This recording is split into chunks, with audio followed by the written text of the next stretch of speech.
All right, there we are, Tuesday, on a sunny Seattle day. And yes, it makes a difference. I'm one of those people that if the sun is shining, I'm beaming. I'm happy about it. Some people have this, don't let the weather dictate you. Look, in Seattle, when the sun comes out, we all come out. So I'm Osvita Mar, your host, and we've got it's funny about our last name.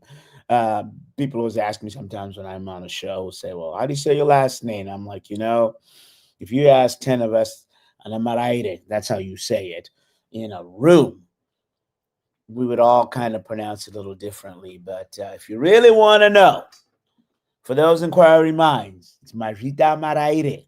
That is the Maraire clan's name from the Shona language. So there you go.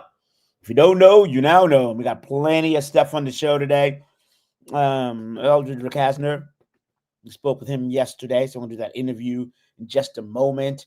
As we all know, the Seattle community lost a legend, and in terms of just an amazing individual, and Slick Watts passed away, and it's just a loss because there's some people that make a difference, and he made a difference.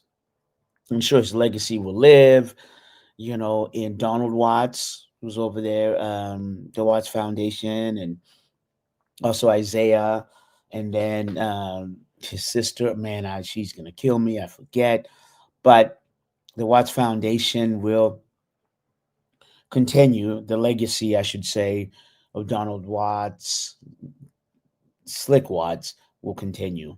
I guess Donald Watts. It's Donald Slick Watts, and then there's Donald. So, just a moment, uh, for us, for everybody, just really, really a sad moment, but also, we're all gonna go. There's just no doubt about that. How we live our lives now will dictate what we leave behind, right? Because you can't take nothing with you. You really can't. So I've always said, what legacy will each of us live behind? What is it that will be left? What will be said when we're gone? Funny things we won't know, right? So it isn't, you can't really go, oh, okay, well, let me do this and this so they can say this about me because you ain't gonna know. Because, once you 10 feet under, you 10 feet under. And who knows what happens after that? I can't tell you. I haven't been there. So, Slick Watts, as I said, passing, and he played in the NBA. Sonics, obviously, draft pick, and then I, I don't know why I need to repeat everything. We're just gonna hear Donald Eldrige Recasner talk about it, and he's currently you hear what he's doing as well. So you know what? Without further ado, we are going to hear that interview from. Let me see. I wonder. Uh,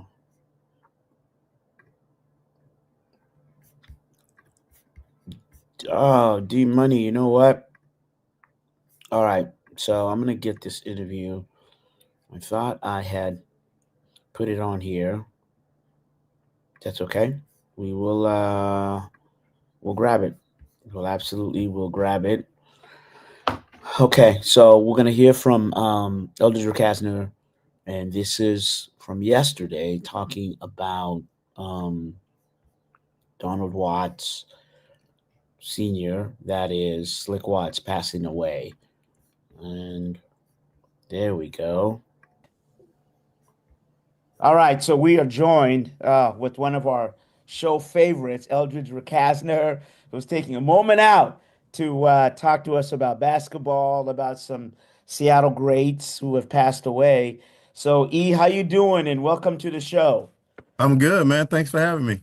No, always. Well, let's start with you. I mean, I, I- your backdrop. I don't think there's anybody with the better backdrop of all the jerseys. Not only you, but the greats.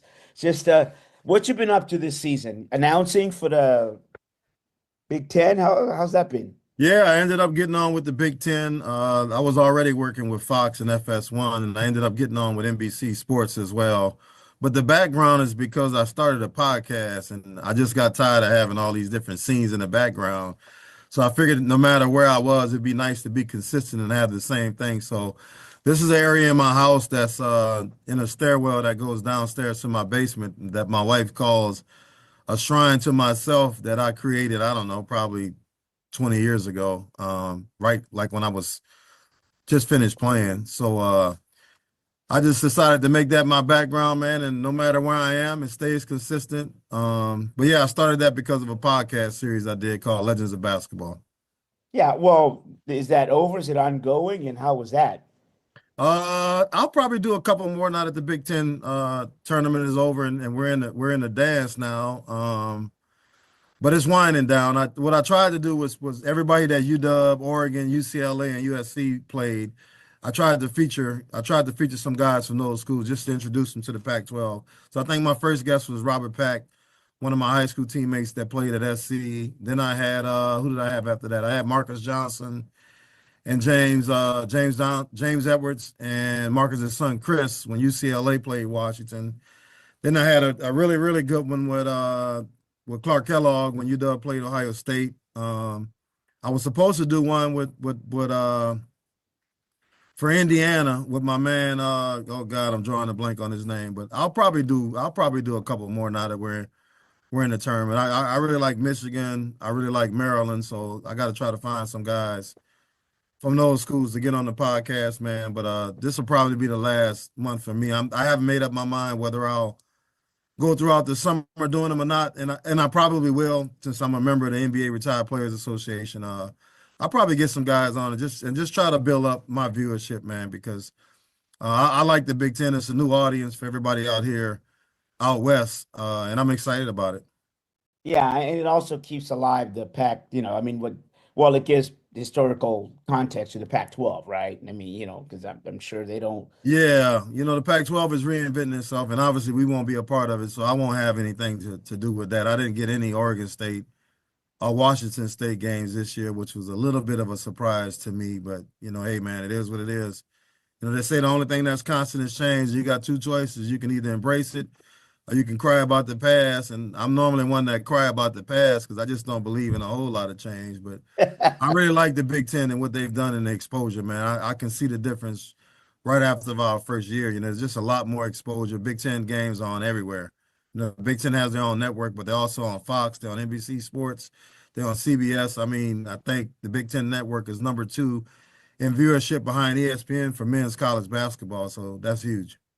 Yeah, I mean, we could talk, the NCAA and all that time and everything else, the big dance. But um, so Gus, I mean, well, we'll start with Gus Williams. Gus Williams passed away, and then Sandy Gregory held the memorial. What was that like, and who was there? And just tell us about that, if you Yeah, would. Gus, man, I think, for all the older Sonic fans, and then the older Sonic players, I think they consider Gus Williams probably the best offensive point guard in the history of the franchise. And I'm including Gary Payton as well. When I talked to the older guys, they said they would take Gus over Gary offensively. So that should tell you something about Gus Williams.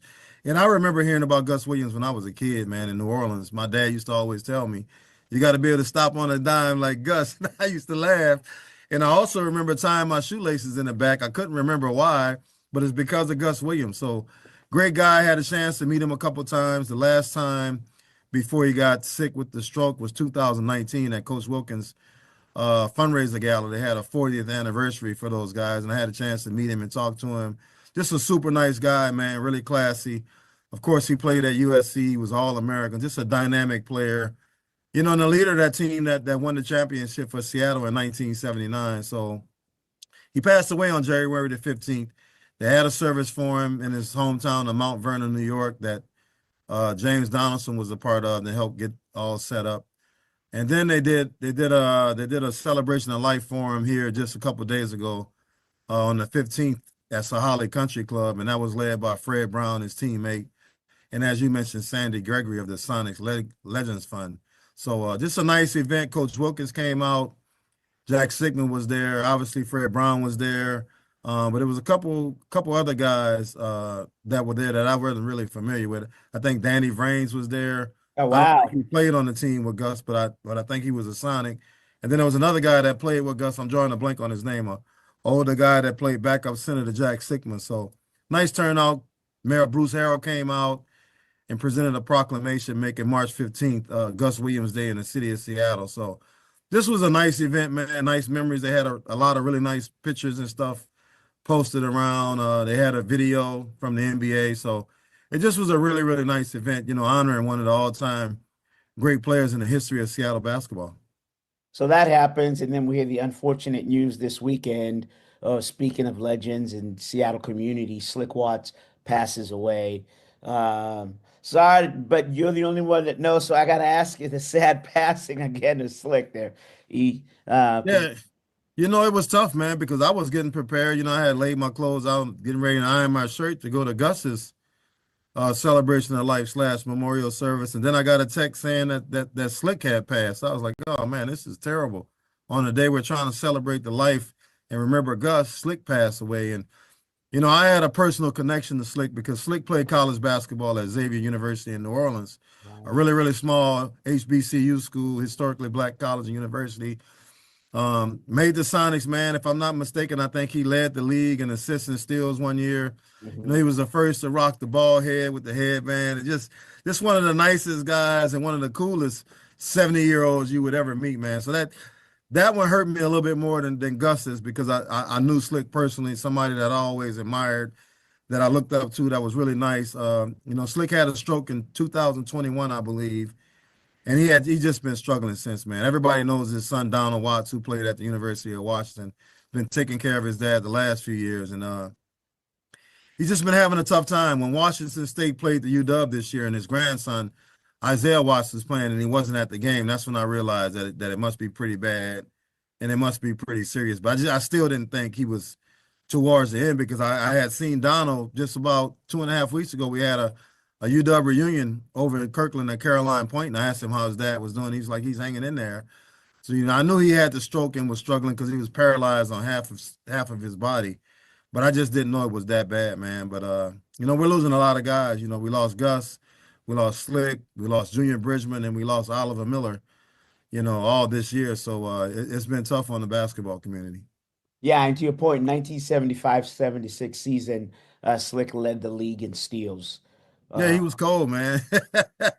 He was a cold cat out there on the court, from Rolling Fork, Mississippi. Now I'm from Louisiana, and I ain't never heard of Rolling Fork, so I know that's a little bitty small country town. But to come from where he came from, man, to do what he did at Xavier University, along with another guy named Bruce Seals, who also played for the Sonics back in the day, it's just tremendous, man. I held the basketball camp at Xavier University a couple years ago, and they've got Slick's pictures all over the wall. So it just was really cool to see, and it's nice to see that everybody's giving him some love. I heard there was a nice article in the New York Times about him. I was at the Kraken game last night. They put his picture up on the Jumbotron and gave him some love. And I just think everybody that Slick's ever encountered liked him, man, because he just had that type of personality. Just was a great guy.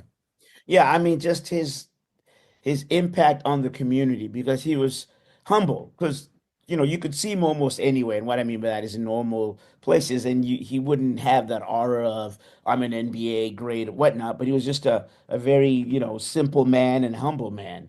Yeah, and I think the best ambassador for Seattle Supersonics basketball. Whenever you saw him, he had some Sonics gear on. He had the headband on.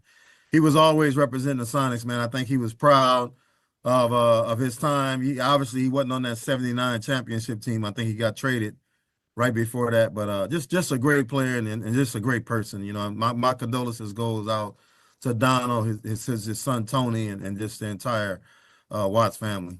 Yeah, Isaiah and then the daughter. I mean, the whole. But then, the most interesting thing is that, we're all going to go sometime, right? I mean, that's just the reality of life. But the legacy that Slick created, I think, with Donald and then I think Isaiah, and she's going to be mad at me because I refed a couple of her games. His daughter, who plays in Western Washington, I keep forgetting. But just the legacy now. What would you say about Slick Watts' legacy, if you could? I think his legacy is he's a guy that just gave back to the community all the time. Obviously, he was a great player, for the Sonics, but he was always active, man. And like I said, he's always had that Sonics gear on. I mean, I can't think of a time that I ran into him where he didn't. And I love Slick so much. When I went to All Star Weekend this year, I'm friends with Rick Barry. I've got a signed Steph Curry jersey, but I rocked the Slick Watts T-shirt, man, at the All Star game because I just got that kind of love for Slick, and I'm hoping to see the Sonics come back. But I think his legacy was lasting, and I think whenever somebody saw me put a smile on their face because he made you feel like you were special. Like you said, he wasn't an NBA superstar. Let's he's not in the Hall of Fame like Gary Payton or Lenny Wilkins is, but I think he's in the Hall of Fame of people's hearts because he was always accessible and never tried to big time anybody. Even when I wasn't in the league, man, Trick Slick treated me with respect, and that's one of the things that I always admired about him. Yeah, no, that's just so we a couple more minutes, a few more minutes actually, but just basketball in general. We haven't talked to you for a minute, but what's going on with the NBA?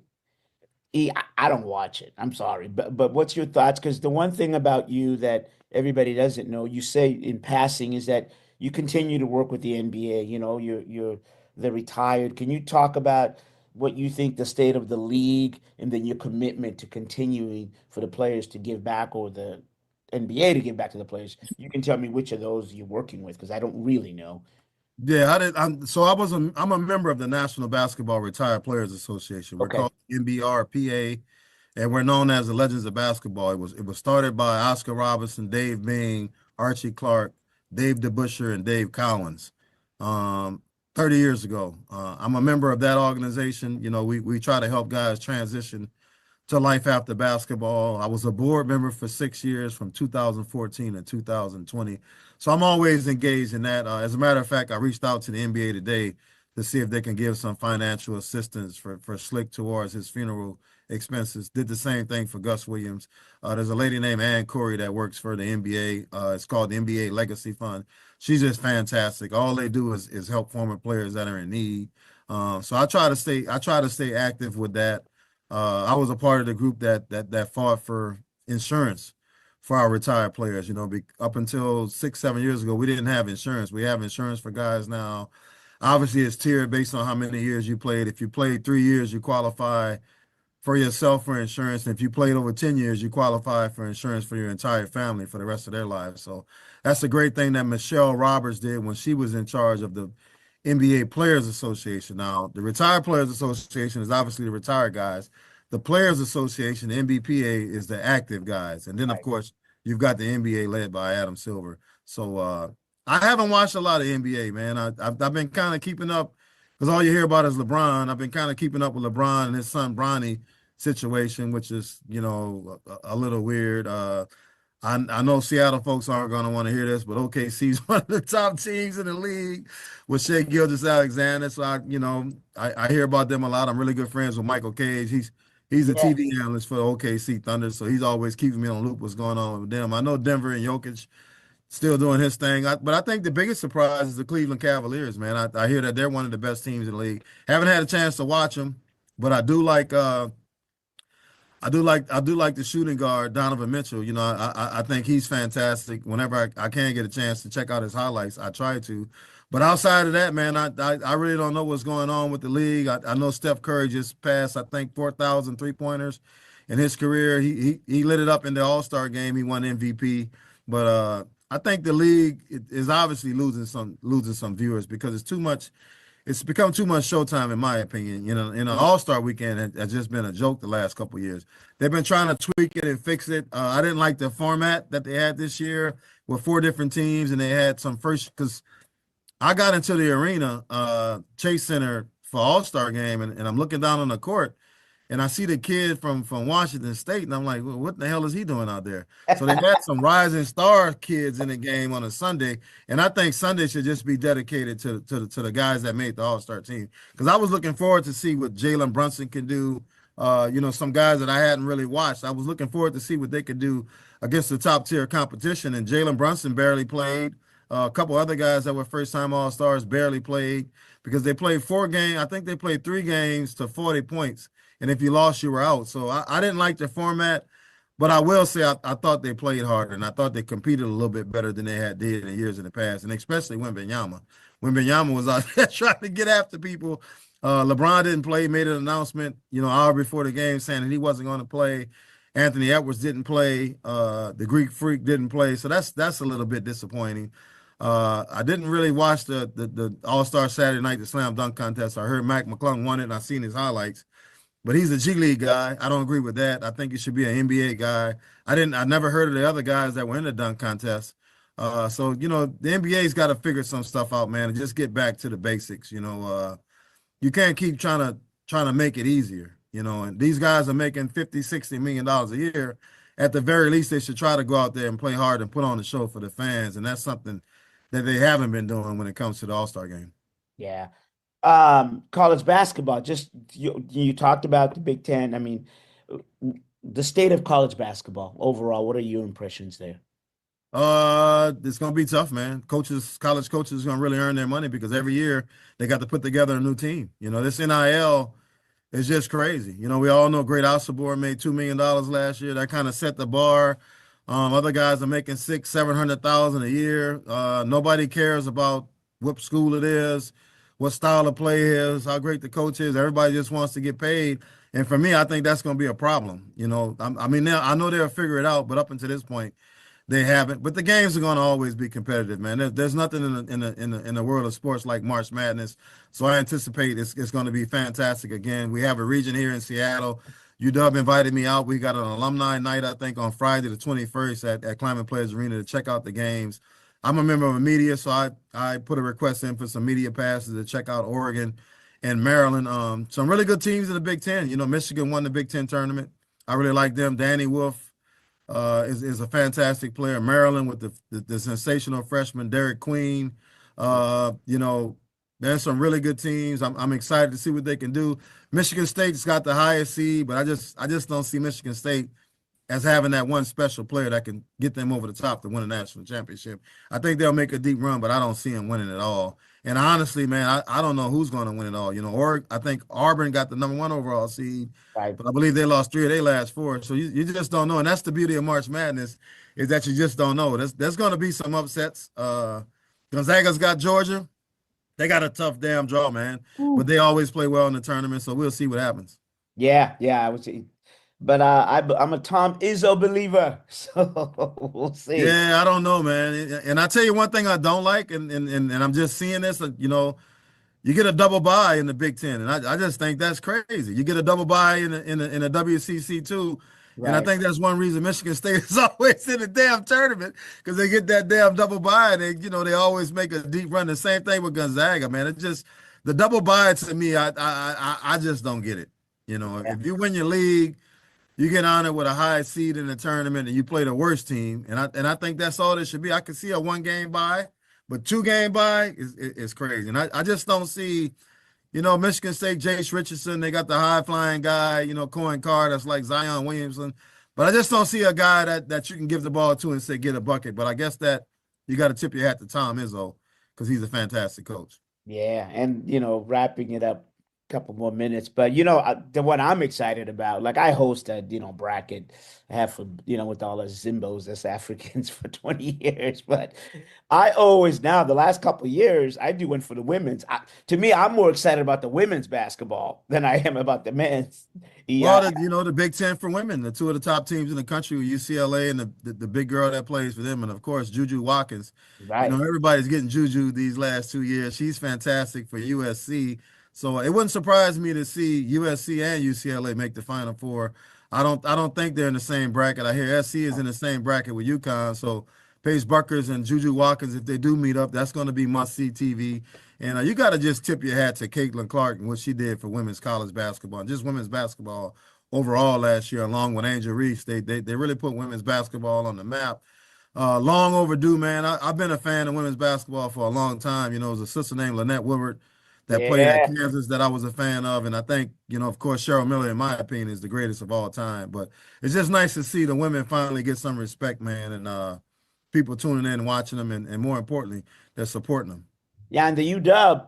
Yeah, yeah, Yeah, yeah. we better pay them I some, was driving in my car yesterday listening to the women's selection show, right? and I heard the UW, and I was like, "Oh man, that's pretty cool." Didn't get a chance to catch a women's game this year, but I'm proud of UW and the job that they did. I heard they hadn't made the tournament since Kelsey Plum, so that's just a huge, huge deal for them, and I hope they can build some momentum and put together a great program like back in my day, man, when Chris Grobeck was the coach. Yeah. UW was in the top 25 every single year. So I hope they can get back to that level because it's a fantastic school. A lot of changes, new AD, new coaches, new damn near everything, man. But I hope the school can continue to have success on the men's and the women's side.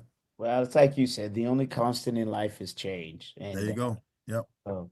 All right. How's Manny? What's going on? Manny's good, man. Manny's a sophomore at Loyola Marymount University.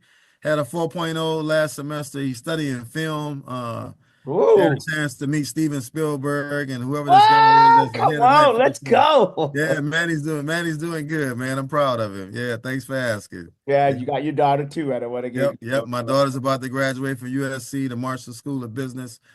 She got an internship with Nintendo this summer in Redmond. So the fam is good, man. All the kids are doing well. I don't know where they get these smarts from because I sure didn't get those kind of grades, and my wife didn't either. But I just respect the fact that we're paying a whole lot of goddamn money for college, but they're handling their business, man. So that's awesome. We know it came from the mom. I don't know why you said. Nah, I know the mom. Been knowing the mom since '86. She wasn't getting no 4.0s. I believe that alone. You know what I'm saying? Nah, hey, thank you so much, Eldridge. It's Yeah, all Miles, always good seeing you, man. Best of luck to you, Brian. We got to catch up. all right. Thanks a lot, man. Take All care. right. All right, so we are joined with one of our show favorites, Eldridge. We don't want to see it again. I mean, it's worth hearing again, but there you go. That was Eldrige Recasner, and that's why I said hear from the source itself. He's amazing. You can tell he's been around. He's a University of Washington Husky legend, and then he played. He played good long years in the NBA. Couple different teams, Charlotte Hornets, a couple other ones. But and I knew him back then. And when I did an interview, when they came to town, he was always available. And as you can hear, he is one of those amazing individuals that's made the transition to college sports, professional sports. Now he's a broadcaster. He's still a good man, family uh, geared, and also I would say grounded, if you will. So it was great. And just we're about to go on break here, but let me throw a couple more quick things at you about Gus Williams. Oh, and it's Jaden Watts. That is Slick Watts' granddaughter, who is playing at Western Washington University. She formerly played at West Seattle High School, and so did Isaiah at that point. So Slick played 6 years in the NBA, the first four with Seattle. And then he was undrafted, 6'1", and he finished third in the NBA Rookie of the Year. He averaged 8 points, 5.7 assists, 1.9 steals a game. And it's really unfortunate because in his third season he started all 82 games for the Sonics and led the NBA with 8.1 assists per game, and it was the steals. So he also averaged 13 points, 3.1 rebounds per game in the 75-76. All defensive team, 1976. And there you go. And I think I thought the most amazing thing is, in 1974-75, we reached the Western Conference semifinals both that same season with the Sonics under Bill Russell. And then he was traded to the New Orleans Jazz during the 77-78 season. And of course, the Sonics won the NBA championship the next year. But again, just remembering a legend, icon, an amazing, impactful individual whose legacy lives on, Slick Watts. All right, we're going to go on break and we will be back.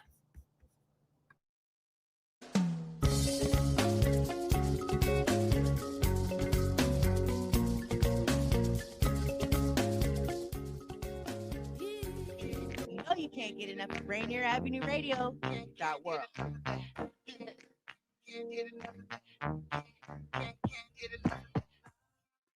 A new law is helping people save more money on prescription drug costs. You may also be able to save with Medicare's Extra Help program. Your premium cost can be zero and your out of pocket expenses are low. Who should apply? Single individuals earning less than $23,000 a year, married couples earning less than $31,000 a year. Even if you don't think you qualify, you should still check out this program. Visit ssa.gov/extra help. Medicare costs are covered by the U.S. Department of Health and Human Services. Rainier Avenue Radio presents All Music, All Day Saturday. Music, all day Saturday. This is Edward Bailey, Bulldog Blue. Jazz from the Capitals. That's right. It's time once again for Jazz from the Capitals. Start time. Thanks for tuning in. My name is Paul Pierce. This is Start Time. Saturdays, all music, all day. Reggae hour, K-Pop's night. Looking for the perfect beat? Yeah, it's the beat of the body. Fresh juice, D-Money in there. Myself to the money. This is Sincere, the Northwest Rap Gang. DJ Medina, Gotcha. Northwest Rat. Sergio Lacour's Love Line. It's Sergio's Love Lines with Sergio LaCour. Go to the phone lines. Hello, who is Sea Monster Radio, Mojang. It's your day. Welcome to Mojo Mondays. This is KZ, Music Media, Caller Goddess for Mojo Mondays. Just like God is inspiration all day and all night. Saturday. RainierAvenueRadio.org. This is Brenda Charles Edwards, host of Seniors Matter. Join me every week to get information on activities and issues that impact the lives of older adults and their families. That's Seniors Matter every week on Rainier Avenue Radio. How is the air quality in your neighborhood? Do you feel comfortable breathing the outdoor air? We want to hear from you. The Puget Sound Clean Air Agency is hosting a community workshop in King County to shape the comprehensive climate action plan. And your input matters. Share your concerns, ideas, and lived experience with air pollution in your community. No expertise needed, just your voice. Register now at pscleanair.gov/CPRG. Participants may be eligible for reimbursement for their time. Be part of the solution. See you there. You are listening to RainierAvenueRadio.world. Don't forget to log on www.RainierAvenueRadio.world.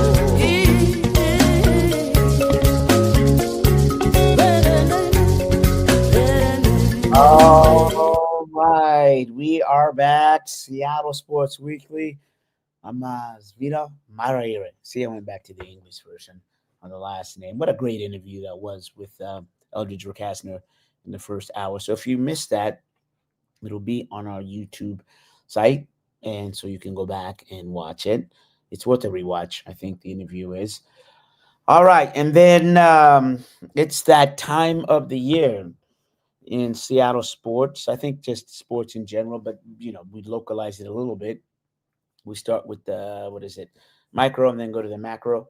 And so the micro is Seattle, and a lot of things happening. The Mariners, a week from opening day, March 27th. That is what, less than 27. Yeah, that's just a little over a week. They will start. And, of course, the Mariners have all kinds of news events for opening day. If you haven't got your tickets, you still can. And look for what are they doing? What are they doing for you all? 7:10 is the pitch against Oakland. It's not Oakland anymore because they moved. I don't even know what they're called. The Athletics. Yeah, that's what they're called. They don't call them Oakland no more because they used to be in Oakland. And then now they are in limbo for 18 months, I believe. There'll be a new stadium in Las Vegas. So then they'll be called the Las Vegas Athletics. Right now, they're just the Athletics. And so highlights. There will be pregame activities, including Ichiro Suzuki. He just got inducted into the Baseball Hall of Fame. He'll throw the first pitch. There you go. One of the things that they do, the Mariners, that I really like, they do this player, um, the Make a Wish Foundation, where a someone from the Make a Wish Foundation, and the Make a Wish Foundation is there for to help kids with cancer, and so it's a donation arm of it, and so they'll pick someone, and that lucky individual gets to run around the bases right before the game starts, and it's a tradition, and it's really heartfelt. Everybody gets up, and a lot of time the youth is, I mean, they get around, but I've seen them struggle a little bit and just persevere and give you that strength because of their suffering from cancer. And other stuff, there'll be all kinds of food and, player introductions, of course. They'll give out the gold gloves, platinum gloves. Kyle Rowley and Dylan Morrill, they won their gold and platinum gloves. And I said, again, ceremony run on the bases. It's 9-year-old Blair from Sammamish. And national anthem, of course, a Ricky Henderson tribute.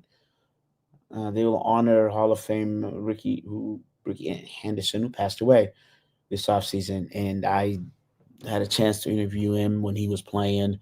And he was one of those bigger than life, people, you're starting out your career and you go to the baseball locker room and boom, there's Ricky Henderson. I'm like, whoa. And, Dave Henderson and some of the other ones. Nolan Ryan. Cal Ripken. Derek Jeter. Okay. But for me, yeah, Ricky Henderson did it. I mean, I had to collect myself, and he was just bigger than life. And it was awesome because he gave the interview, and just fantastic stuff. All right. So, other than that, let's see. If you go, you can receive the annual Mariner magnet that you can put on your fridge. I like that. I always have. It's one of the things I snag because it's nice to have it on this fridge to remember who's playing, what's going on. I should touch base a little bit, go backwards and talk about the Friday. The NCAA is here. So Seattle is hosting 4 games on the Friday. And then what happens is the winners will play on Sunday. So those games, I will give you who plays. So they'll start out early, 11 a.m. Memphis against Colorado State. And that's 11 a.m. And then 1:35, Maryland versus Grand Canyon. Maryland's got Derek Queen, and he is a star power, 16.3 points per game. And then after that 1:35, you will have, of course, Oregon versus Liberty. And there's going to be a lot of Duck fans coming up from I-5. So but it's interesting because a lot of bracketologists, people that, are saying, hey, you know what, Liberty, some people are saying this is that upset where the number 12 Liberty is taking on number 5 Oregon, and they're calling that. I thought it was so number 5. No, it's not Bibbity, and yeah, and quit acting like a child, D Money. So, anyways, if y'all have seen the commercial Liberty and Bibbity, it's pretty funny. And 4:35 is Arizona against Akron, if you will, and yeah, it's gonna be a tough one. The Akron Zips won 20 of the past 22 games, but they're in the Mid American Conference, so that's a tough one. And of course, Arizona, former Pac-10, is in the Big 12 now, and I'll go for Arizona in that game. So there you go. If you can get out there, you can still buy tickets. They're pretty expensive for day 2. Day 1, they're about 300 for a whole session out there. If you can get out there. All right. So there you go. Though, just because the legend is not here, as in Peter Hattrip, doesn't mean we love soccer. We love talking about soccer. We just won't do a whole breakdown because we'll save that for the expert. But last we talked, the Sounders went into St. Louis and they lost 1-0. Remember, the Sounders had been injured. They were devastated by injuries. And so Paul Arriola is out for the season. Jordan Morris, 4 to 6 weeks, along with Pedro de la Vega, 4 to 6 weeks. Morris with a hamstring, de la Vega with a quad, and Ben Yamar did not play in that game. But you know what? Give credit because you saw what they talked about them, Brian Smetzer, Craig Weibel, speaking about we all off season, we have a team that depth and talented. And I do. I mean, I was really impressed in the who stepped up. Some of the young guns are now one thing. I mean, Obed Vargas is one thing, and I didn't call him a young gun anymore because he actually is was called up for the Mexican U20 national team, and again, it's just a matter of time before they sell him. That's what happens in soccer, is you bring up players from your farm system, if you will. They get really good. Then you have to weigh out, other teams will make offer, bigger leagues. I don't think he's going to go to League MX, some European team. So it's a perpetual. That's how the soccer works. I guess kind of teams in general, right? I mean, after a while, when we talk about free agency in just a moment, right? That's what happens, right? You draft, you go 4 years, and then you either sign for that fifth, or you let the players go, or you tender the contract, or whatnot. So I guess it's the whole concept of sports. And then Nuhu is the other one. He's the Cameroon. They play for the Cameroon national team. And going back to that game, I just, when I looked at it, watched it, along with Obed Vargas, who I said, Georgie Meningu came on and played really well on the right wing, and so did Paul Rothrock. It was interesting because what the Sounders try to do is they play three back, and then they have these wing backs, and those two kids were up front, and they were active, they were lively. When they got the ball, they took on defenders and actually were able to cross the ball. So that is a one heck of improvement. And they were a threat. It's one thing to just get them in there, but they were a threat. They were really, really active, and bodes well for the Sounders. They lost 1-0 because they made one mistake early, the 18th minute.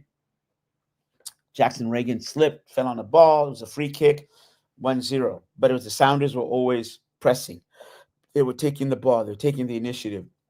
They didn't score, but I like this team, and everything I saw,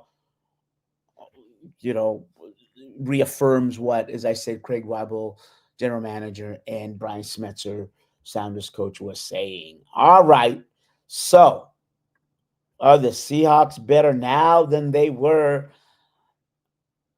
a week ago? Maybe 10 days ago. So you add Sam Darnold, Cooper Kupp, who'll be speaking today, DeMarcus Lawrence, Marquez Valdez Scantling, and offensive lineman Josh Jones. Now, departures, Stone Forsythe, Trey Brown, okay. Farrell Brown, all right.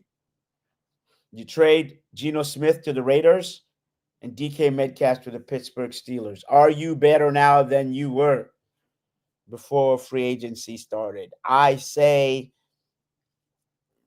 to be determined. And I say that because of the draft. How the Seahawks end up drafting is going to be critical. Look, when you look at the numbers between Geno and Sam Donaldson, there really aren't that big a difference. Donaldson had a career year, so the question is, does he have more upside? I doubt he's going to repeat, the numbers he had last year, but if he does as well or just a shade, you're fine. And your hope is that he improves in the next 2 years. Seahawks was smart. The contract came out, because that's what happens when you sign and then it takes a day for the contract. Really, the Seahawks can let go of Sam Donaldson after 1 year. I thought that was a good move. John Schneider is saying, you know what?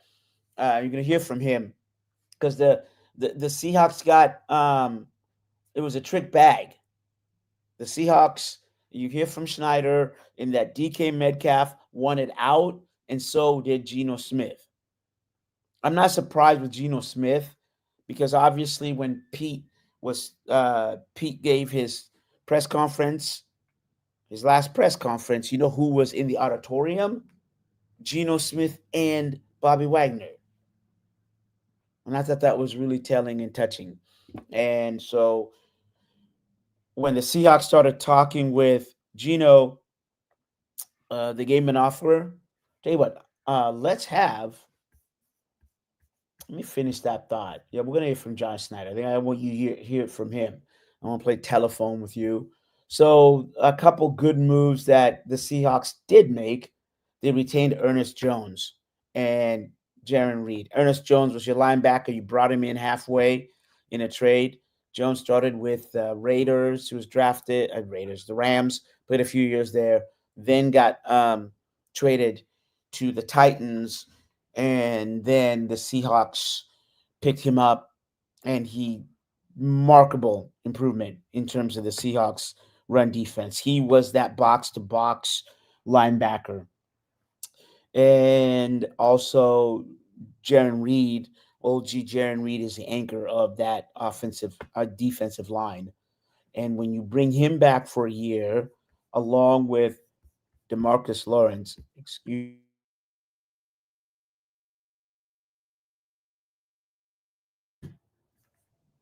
there you go. Excuse me. It's a good thing there's a cough button here, or a sneeze button. There you go. DeMarcus Lawrence came here from the Dallas Cowboys. Yeah, him. That has been here forever. So, 5-time All-Star for the Cowboys. Seahawks bring him in. So they're going to rotate their defensive line because that's what they want to do. Him and Leonard Williams, Jaron Reed, Byron Murphy. I think you have something there in the Seahawks. But having said that, let's just hear from John Schneider. And this is what he said during the media interview. So we'll run this for a few minutes, anyways.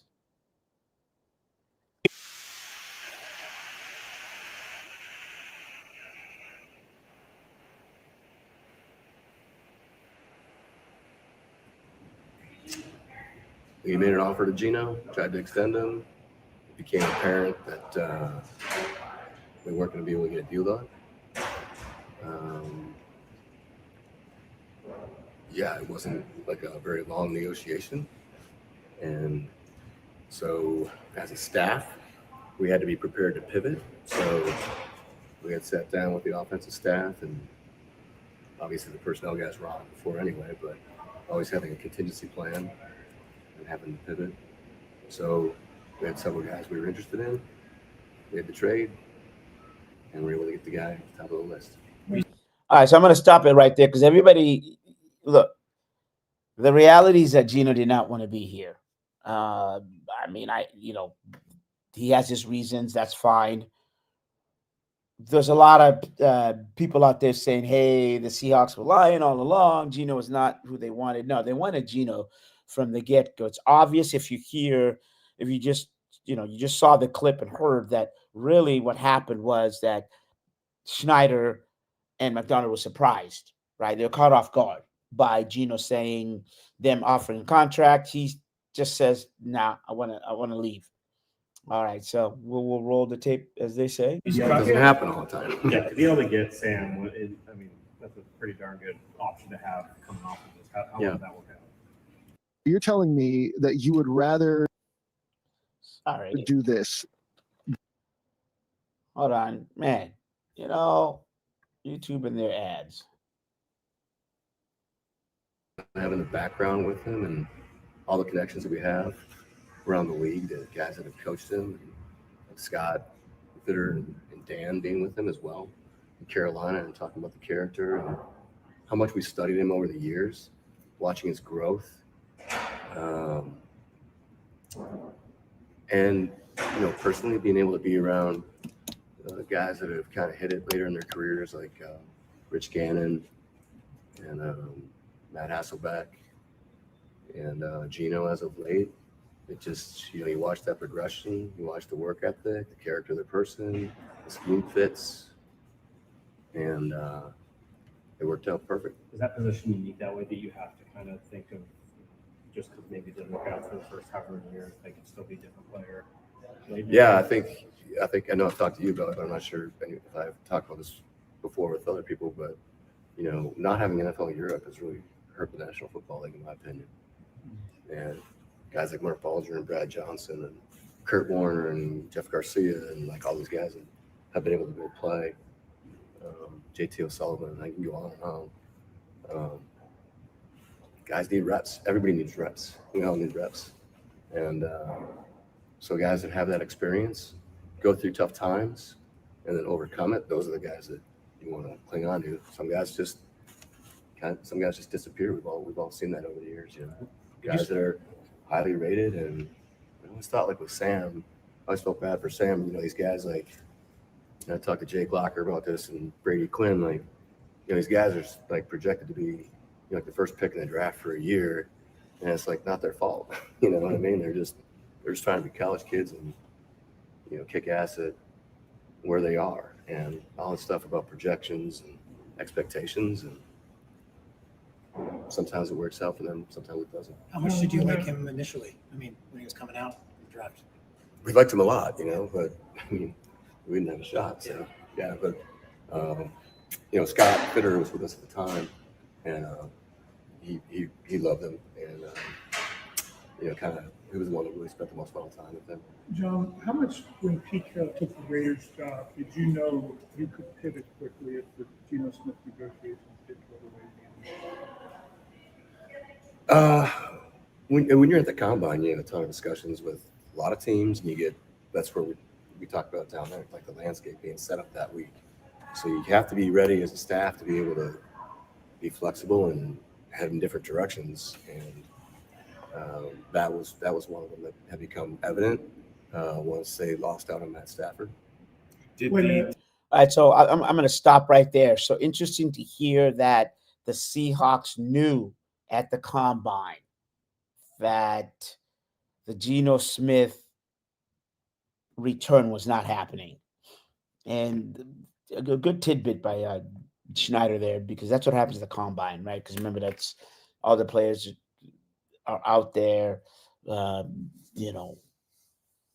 performing for teams, showing what they have. But really, there's general manager meetings, there's owners meetings, and let me go back up. The owners meeting is the week after. But what happens is that the general managers and the coaches as a unit are meeting with players, and then that's when they also having their own discussions about potential, hey, what about this, and throwing up multiple scenarios. And that's what John Schneider is saying, hey, at the combine we knew. So go back, and I think he talks about DK Metcalf soon here, because that was an interesting stop I want to discuss with you.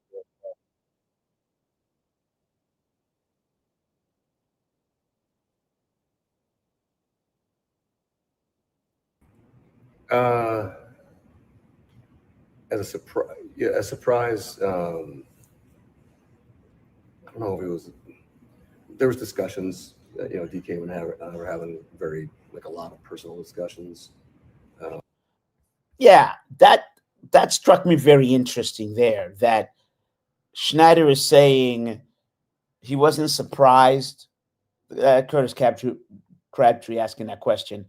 So Schneider saying, I'm not surprised by the DK trade. So there was some, hey, this might happen. What got me was the fact that he said they had personal discussions with DK. I quote, we had discussions that were very personal. Well, then what happens is once DK signs with Pittsburgh, he gets engaged or proposes to his fiance.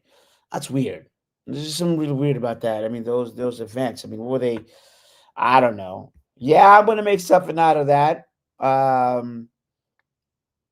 Never know what the personal discussions were, but it'd be interesting if your employer is having personal discussions with you, you go work for another company, and then you end up, getting engaged or married to engaged to your significant, you propose to your significant other. All right, I'll leave it at that. I thought we could fix it, handle it, whatever it was. And at the end of the day, it was a no, and he wanted to be traded. I'd sure like to know what is it they were trying to fix, but we'll find out later in time, because everything we always do. But it just intrigued me, this DK Metcalf, to hear. I get the football moves, but some of this insight that John Schneider is talking about, like, what is it that they couldn't fix? He wanted the sun to come out in every practice. Some intriguing thoughts there. So we pivoted and moved forward. What kind of leader are you? You Want guys that want to be here. You know what I mean? You want guys that believe in what we're doing, and you'd have to ask him for one reason or another. It was he just wanted to move on and get a fresh start. Well, there you go. That was interesting. I get the guys that wanted to be here, but guys that believed in what we were doing. Some very interesting comments coming from John Schneider. So probably have one more minute here. What kind of leader are you getting in Sam? Authentic. Players love him. Coaches love him. I think everywhere he's been. It's pretty cool. I actually just got off the phone with Scott Boris. You're close with that, man. He's a big time baseball agent, and we built a bond over the years. And he was telling me a story with Sam was a sophomore in college, and he gave a presentation. And Scott gave a presentation at USC, and he went through like this hour lecture, and then like he waited another hour and a half, or whatever, like in a meet and greet, to like just have the one-on-one time with Scott, to be able to sit down and like just take in whatever knowledge he could from him and stuff. So it's pretty cool. He was sharing. All right, so there you go. We got time is of the essence, but I'm glad that we pivoted. It's a lot of pivot by John Schneider there, right, in terms of the press interview, which makes sense. But yeah, the time is up, and thanks for listening. Thanks for watching. Next week we will recap some Mariners, Seattle rain, and some storm stuff should come down. So, and then we'll be at the NCAA, and we'll see what stories emerge from there. All right. Right. Absolutely.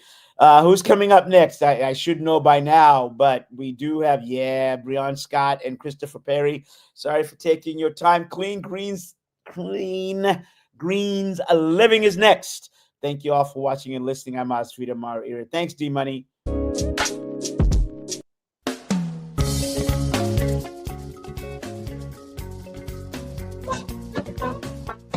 This is Paul Pearson, host of Star Time. And when I'm not shouting, "Bye!"